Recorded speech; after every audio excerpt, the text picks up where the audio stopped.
વિશ્વામિત્રી નદીની જળ સપાટીમાં વધારો થતાં શહેરના કારેલીબાગ વિસ્તારમાં આવેલા જલારામનગર વસાહતમાં પાણી ભરાયા લોકોને નજીકની શાળામાં ખસેડવામાં આવ્યા છે। ઉપરવાસમાં ભારે વરસાદ તથા વડોદરા શહેરમાં ધીમી ધારે સતત વરસાદને કારણે વિશ્વામિત્રી નદીની જળ સપાટીમાં સતત વધારો નોંધાઈ રહ્યો છે।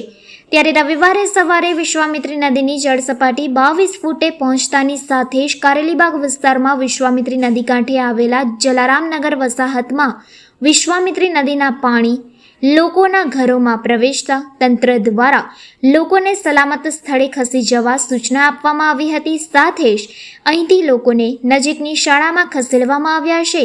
અહીં ધીમે ધીમે વિશ્વામિત્રી નદીના પાણી આગળ વધી રહ્યા છે, જેના કારણે હવે સ્થાનિકોમાં ચિંતા વ્યાપી છે। લોકોની ઘર વખરીને નુકસાન સાથે સાથે મગર અને સરીસૃપ જીવોનો ખતરો પણ વધ્યો છે। શાળામાં ખસેડવામાં આવેલ લોકો માટે NGO તથા સમાજસેવી સંસ્થાઓ દ્વારા જમવાની વ્યવસ્થા કરવામાં આવી રહી છે।